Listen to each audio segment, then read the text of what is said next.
Hello, I am Rico Burton with AARP Arizona, and welcome to today's Back to Basics show. AARP is the nation's largest nonprofit, nonpartisan organization dedicated to empowering people 50 and older to choose how they live as they age. With a nationwide presence and nearly 38 million members and almost 900,000 members right here in Arizona, AARP strengthens communities and advocates for what matters most to families: health security, financial stability, and personal fulfillment. Now, here in the month of July, AARP will lean into returning to in-person local events, volunteering in AARP rewards, and amplifying the call for the 50 plus community to deepen connections. AARP has focused on the important work of being a wise friend and fierce defender for people 50 plus during the COVID-19 pandemic, demonstrating our commitment to their good health and financial security.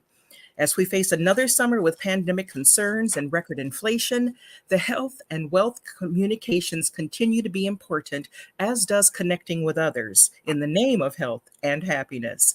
We'll meet this moment by offering flexibility, returning to free in person events in local communities, as well as providing virtual experiences where people 50 plus can make connections, learn something new, have fun, and discover new interests. Make sure you take a look at all of the resources we have available, as that URL will be coming across the screen. As you're visiting us today, let us know where you're from, and if you have any questions, please put them in the chat and we will try our best to get to them. And now we're going to talk about finding your purpose with Coach Sherry Ann. Good morning. How are you?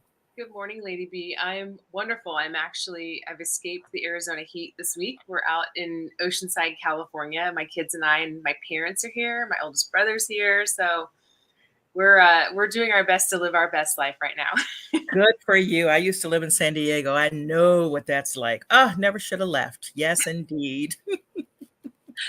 So we're definitely enjoying it here right now. But you're getting some cool temps in Arizona right now. So it's we're having a little bit of a cool spell, I should say. Not a cold spell, but a cool spell. Right. Just 99 degrees instead of 108 degrees. So yeah, we'll take it. We'll take Yeah, it. exactly. Well, this is just such an interesting topic because it really creates a lot of passion for a lot of people, but it also creates a lot of anxiety. People feel overwhelmed and they think about finding their purpose because it just sounds so lofty.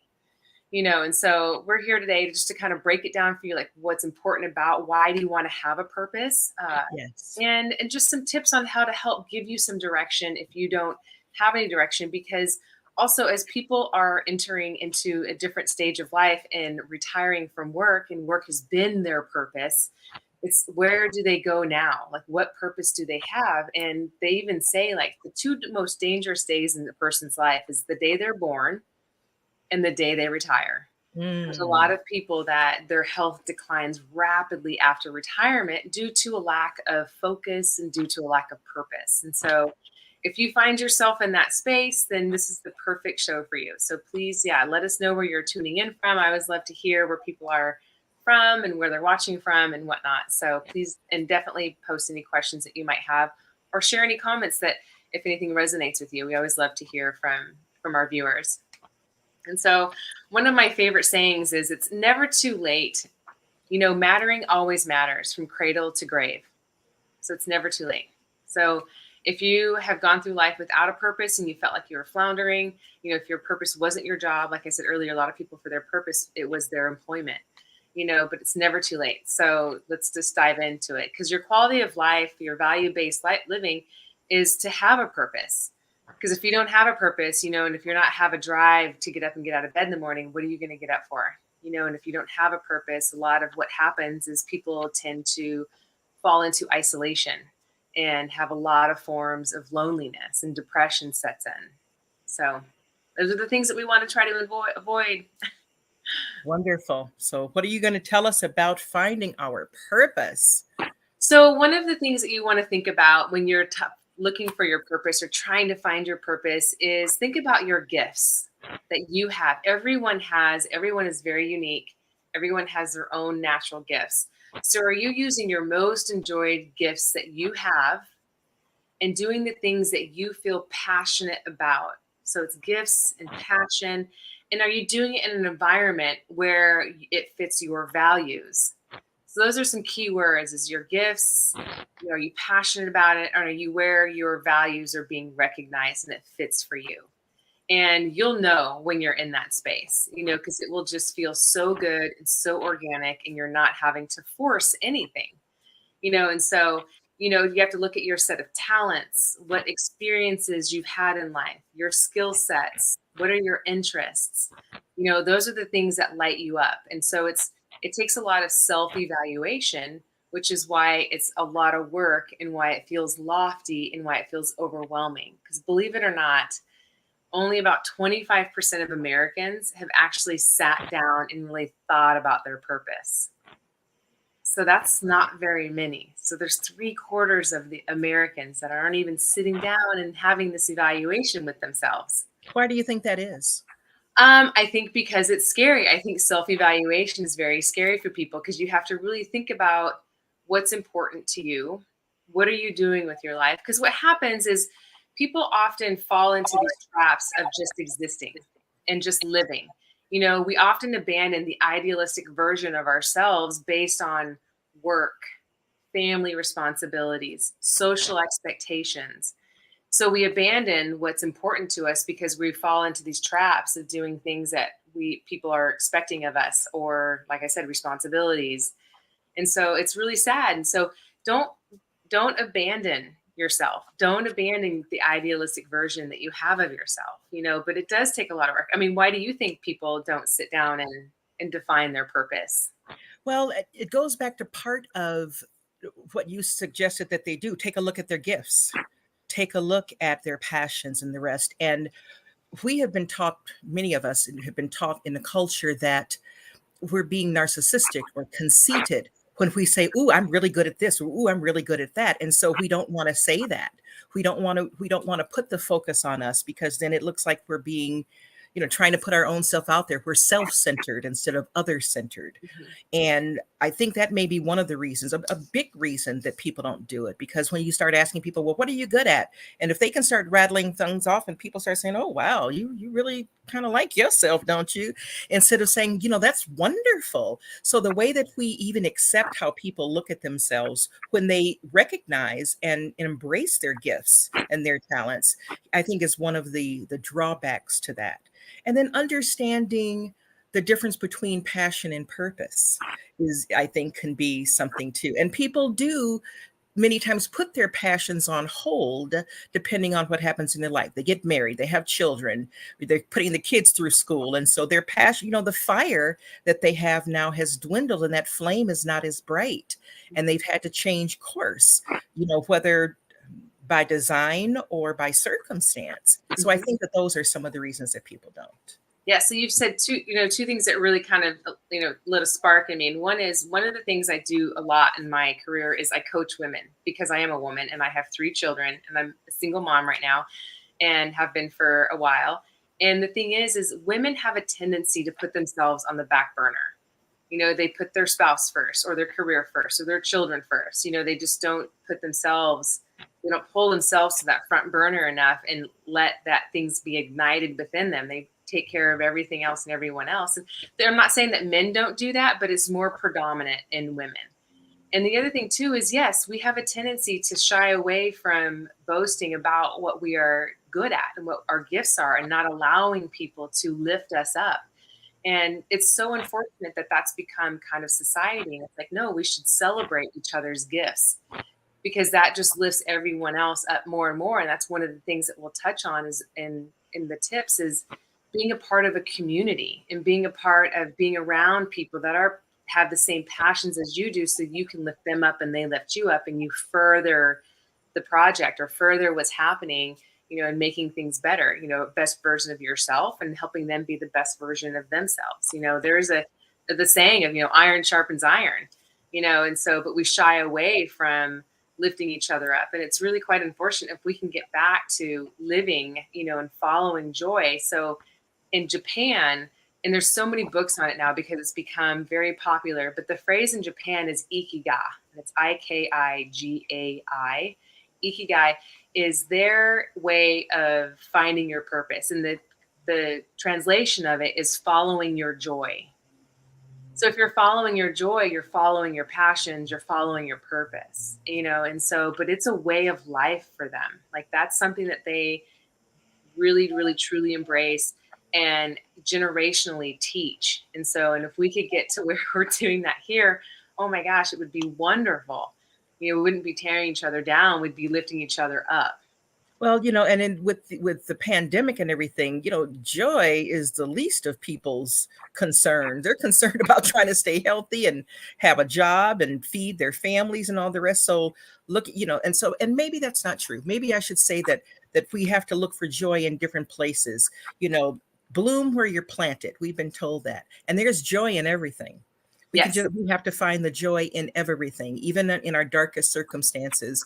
There has to be that silver lining. There is that light, and we just have to make ourselves look at it and look for it, and make that our focus, I suppose, instead of the woe is me. I'm a firm believer in, and this is my nature, and it's so funny because I get made fun of a lot, even amongst my children, like in the sense of I'm always putting a positive spin on things, and glass is half full. Glass is not half empty. And it's like finding the positive and finding the joy in things, because there's enough in life that will drag you down. So I've just taken it upon myself. And it's just part of who I am, my chemical makeup. And then I've discovered that it is part of my purpose and my path, but it is to be a very positive influence and be a catalyst in people's lives for change. And I know that about me, like that is part of my purpose, is just to create be a catalyst and create change. I'm a seed sower. I plant seeds and help people see things that they're not seeing. And that's a gift that I have, and I'm grateful for it. And that's the other thing, is like showing gratitude. And I have no problem boasting about it because I know I'm good at it. There you go. There you go. So why do we why is it important? And there's been so many studies done on finding your purpose and lack thereof. And if you don't have drive and have a purpose and something that's getting you up out of bed in the mornings, you're going to suffer you're not going to have as good a physical health. You're going to have chronic disease. You're not going to live as long. Your mental health is going to be challenged. And so why is it important? Well, do you want to live longer? Do you want to have better mental health? Do you want to fight chronic disease or reduce it? Be in better physical condition? And the answer is yes to all of those things. So that's why it's really important to find your purpose and find your drive and what gets you up out of bed in the mornings. And the beautiful thing about it too, us as human beings, not only are we evolving, but if you're constantly working on yourself, and your purpose is actually going to evolve with you. And that's part of becoming a better version of yourself. And so your purpose, you're not just going to define it and then that's it. And then that's your path. Like it constantly flexes and moves and grows and shrinks. And that's the beauty of having a purpose, is it's not concrete. You can constantly mold it.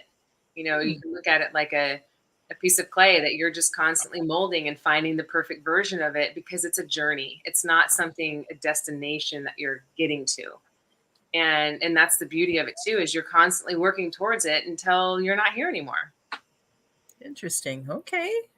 So, and it has to do with curiosity. If you're continually curious, not only about yourself, but about the world, that's also going to help drive your purpose.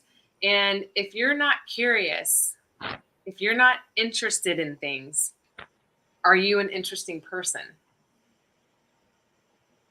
Probably. Okay. And we all want to be interesting. We all are seeking validation and, and acceptance from others. And part of that is being interesting. So if you're an interesting individual, you're going to be interested in other things and curiosity.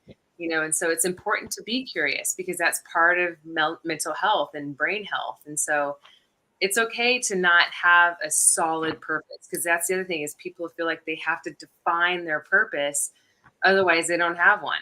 It's like, no. If you just have a direction that you're headed in and you're constantly evolving and working towards that, that's just as good as not, that's better than not having one at all. And so it's an evolution is what it is, and so I'm going to put you on the spot, Lady B. Sure. So have you been able to define your purpose, what your purpose is? Well, like you said, well, first let me say yes. And It would be you're a very strong woman. well, I'm strong on the outside, but I'm a wimp. I really am. I really am a very fragile isn't the word, but I'm a very sensitive person. And so my facade, if you will, what I give people is the strength that I know is there.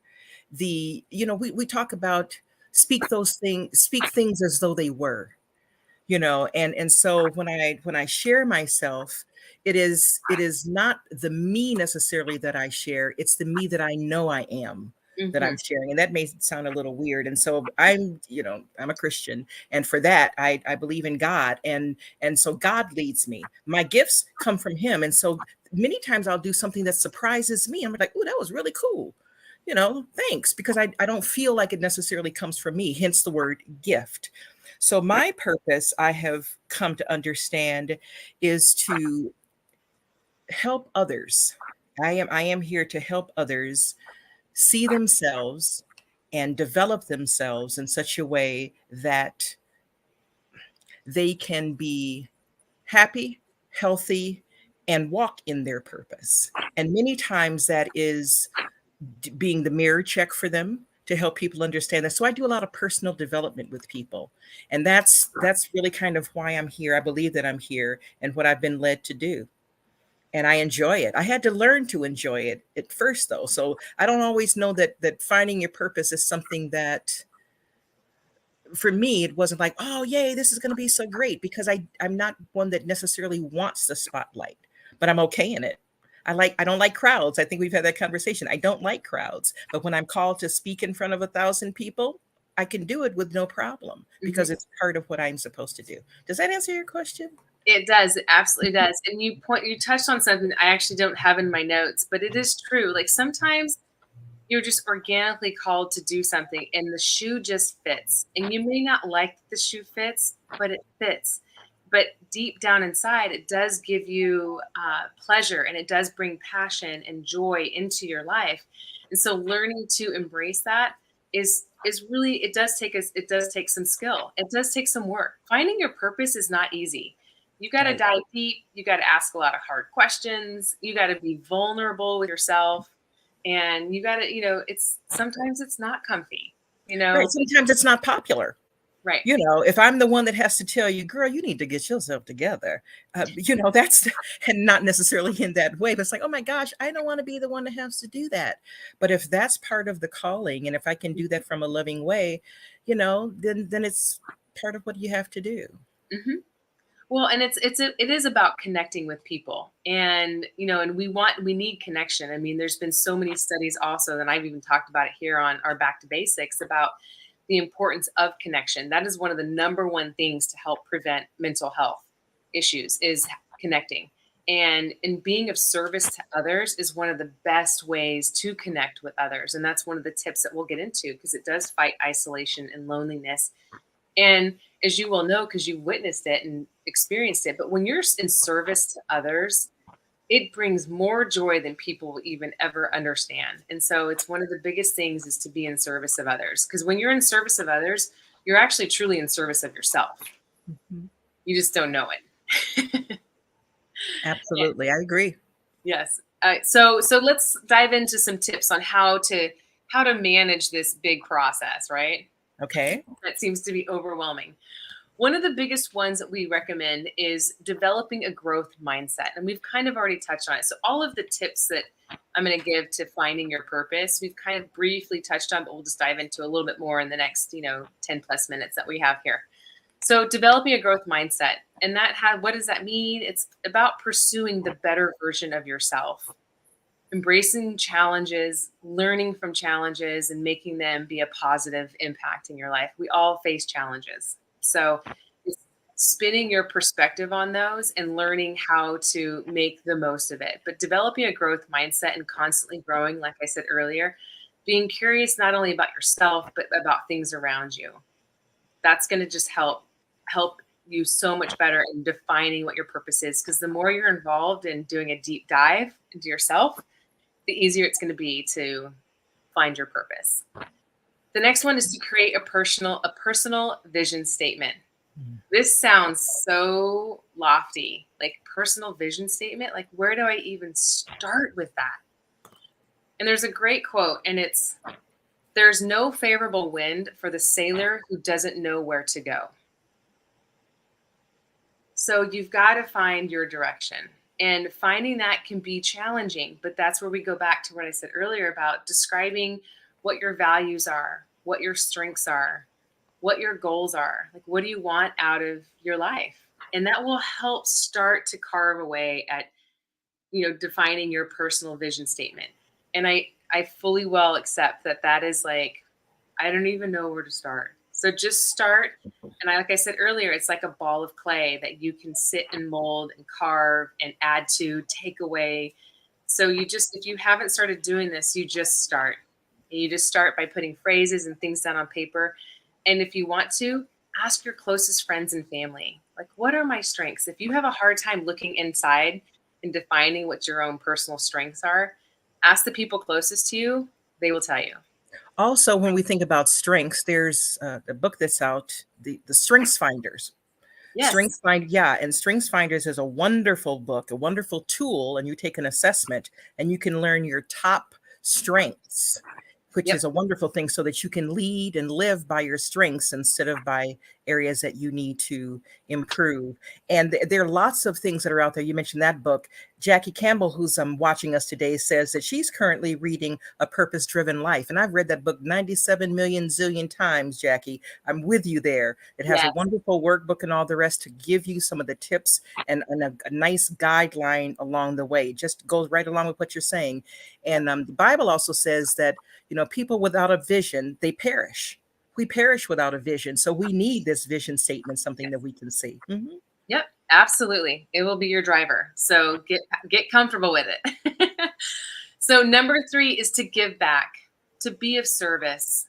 And because like I said earlier, and we just touched on it, but it is when you are giving of yourself, it is actually a gift to yourself. And so when you're giving to others, and so be a servant, give back, be of service, whether it's using your talents or learning a new skill, but just go out and give back, because part of that also is being communal. So number 4 is practice gratitude. This is one that so many people do not do, but it has the same emotional response in your brain as getting a reward. So if you show yourself gratitude and practice gratitude, you will be rewarding yourself. So if you've never done this, you can either do it in the morning upon awakening or do it when you go to bed, right before you go to bed. And sit there and start with just 3 things. And if you can get to 5, great. If you can find more, amazing. But just start with 3 little things that you're grateful for. And it can be about yourself, it can be about the day, it can be about somebody else. But just showing gratitude will open up your brain's ability to be in a receiving place also, because you need to be giving to yourself and learning how to receive also. So practicing gratitude is a huge step in moving into the direction of finding your purpose. The next one is, some people turn their pain into purpose and healing for others. And what I mean by that, when you are turning pain into purpose, is there's some people in life that experience a tragedy, or maybe they grew up with poverty. And so there was a lot of pain at one point in their life, and they don't ever want to feel that way, and they don't want to have other people feel that way. So if you have experienced a tragedy or something very painful in your own life, sometimes that can be the driver to turning around and creating a purpose for yourself and something that you're passionate about to help others. So turning pain into purpose. So the next one is explore your passions. What makes your heart beat? And even if it's a hobby, you could turn a hobby into a full-time hustle. And in some ways that's kind of what I did. And I had such a hobby for the human body and understanding. I loved being active, and I just turned that into a passion of where I could transfer and help people. And so just explore your passions. If you have hobbies or things that really light you up, that could be part of your purpose easily. The next one is be a part of a community. Make sure that you are connecting with others. And like I said earlier, because if you're around people that are like-minded and you're lifting each other up and you're helping each other be the best version of yourselves, then you're going to be not only making yourself better, but your community better. And it's so important for connection. And so we are here to lift each other up, not tear each other down. So be a part of community, be a part of a group, whether it's connected to your hobbies, your passions, but just get out there and seek connection. Really get connected. The next one I really love is spending time with people who inspire you. One of the author that I really like to read is Jim Rohn, and he says you are the average of 5 people that you spend the most time with. Mm-hmm. So if you think about the top 5 people that you spend the most time with, you make sure that they're people that are inspiring you, bringing joy into your life, helping you be the best version of yourself, and lifting you up. And I would dare say that one of those people is you.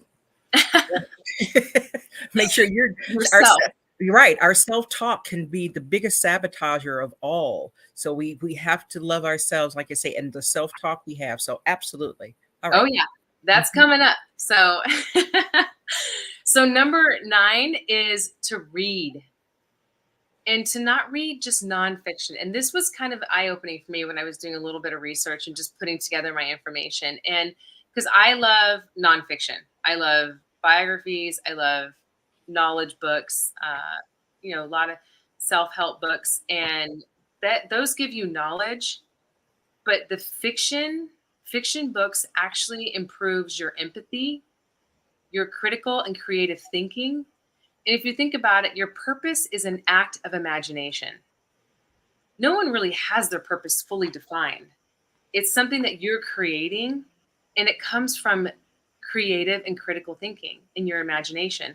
So reading fiction books actually is very, very, very healthy for you. And I always found it to be just kind of like, not a waste of time, but if I'm going to read, I'm going to read a nonfiction book. Well, so now things are shifting a little bit for me. But reading books that are fiction will really help with a lot of giving you some thinking skills that you may not have. So the next one is to join a cause. And this kind of ties together some of the things that we've already said, but joining a cause not only puts you in giving service, but it's also being part of a community and being surrounded by people that are headed in the same direction as you and that will help lift you up. So joining a cause and volunteering, that will be an amazing part that will help push you in the direction of your purpose. So the last 2 are very, very similar, and that is practice self-acceptance.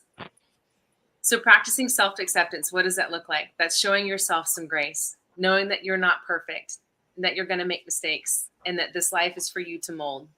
So showing yourself some self-acceptance will go a long way. And that kind of goes back to gratitude, showing yourself some gratitude. So showing yourself grace and being grateful for what you are bringing to this earth. And the last one is self-care. And you kind of said it earlier, Lady B, in the sense of if you're not taking care of yourself, like how are you able to take care of others? So your self-care is really, really number 1 important, because if you're not filling your cup first, how do you expect other people to add to your cup and fill it? So self-care is very, very key. Spending some time with yourself, doing deep dives, having conversations with yourself. It's totally normal. People are like, when I'm out on a run, I'm sure if people saw me, they'd think I was crazy because I have full-on conversations with myself. But when I'm relaxed and running, that's when my brain is most free and flowing. And so sometimes you need to go get into your hobby to find your purpose, because when you're in a hobby or something that you love, your brain is flowing freely and you're able to really think clearly. So self-care is very, very, very important. So I know it was a lot of information today about finding your purpose, but I hope it was helpful and just giving some people some direction that might be sitting there floundering, not really knowing what they're doing with their life. Wonderful. Thank you ever so much. You have shared quite a bit with us. I want to add to that that finding your purpose is a process. And you can't deny the process. It will take time sometime. And let's just not despise the process. Many of us have gifts, and our gifts can only take us so far. And, our gifts can take us to a place, but if your character isn't ready, it can't keep you there. And so we have to learn who we are. We have to grow. We have to become better people. Sometimes it's important for us to get to know ourselves in private before we present ourselves in public. And that doesn't mean you can't be around others and be part of a group and all the rest. It just means you have to spend the time with yourself to get to know you and to understand the process for your purpose. I hope you have enjoyed today. We look forward to seeing you in the next couple of weeks. We'll have a new topic for you. Thanks so much for joining us. Take care and God bless.